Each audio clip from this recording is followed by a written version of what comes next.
नमस्कार मंडळी, सुरुवात करूया रेसिपीला।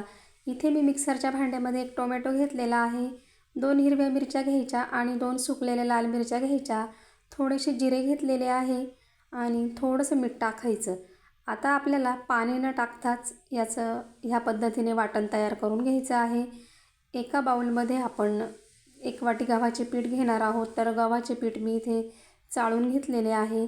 अर्धी वाटी रवा घेतलेला आहे आणि आता आपण हे व्यवस्थित असं मिक्स करून घेऊया।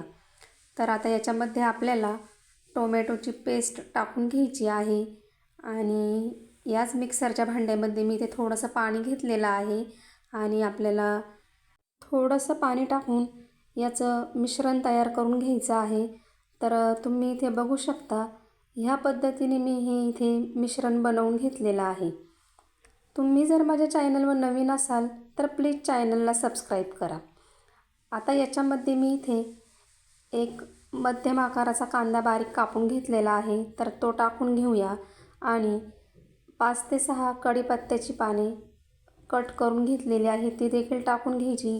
इथे मी चवीनुसार मीठ टाकलेलं आहे।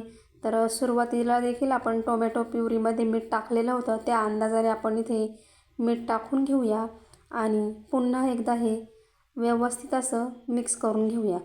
आता एका तडका पॅनमध्ये आपल्याला इथे तेल गरम करायचं आहे। तेल गरम झाले की याच्यामध्ये आपल्याला मोहरी टाकायची आहे। मोहरी छान तडतडली की याच्यामध्ये आपल्याला जिरे टाकायचे आहे आणि थोडासा हिंग टाकायचा आहे। तर आता आपल्याला ही फोडणी ह्या मिश्रणामध्ये टाकून घ्यायची आहे आणि पुन्हा एकदा आपण हे मिक्स करून घेऊया।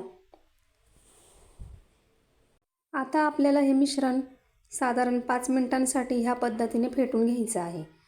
तर मिश्रण छान असं हलकं फुलकं झालेलं आहे आणि आता आपल्याला 15 मिनिटांसाठी हे मिश्रण बाजूला ठेवून द्यायचं आहे।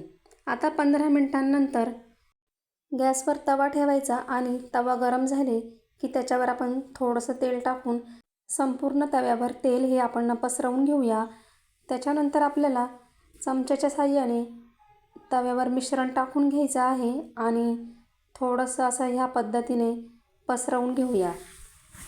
आता याच्यावर आपण वरून थोडी कोथिंबीर टाकून घेऊया आणि साईडने थोडंसं आपल्याला तेल देखील सोडून घ्यायचं आहे।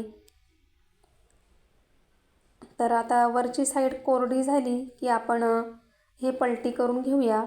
दोन्ही बाजूनी छान असा आपल्याला हा गव्हाच्या पिठाचा डोसा भाजून घ्यायचा आहे। जर तुम्हाला रेसिपी आवडली असेल तर लाईक करा, कमेंट करा, चॅनलला सबस्क्राईब करा। तुम्ही माझा व्हिडिओ शेवटपर्यंत बघितला त्याबद्दल आभारी आहे। धन्यवाद।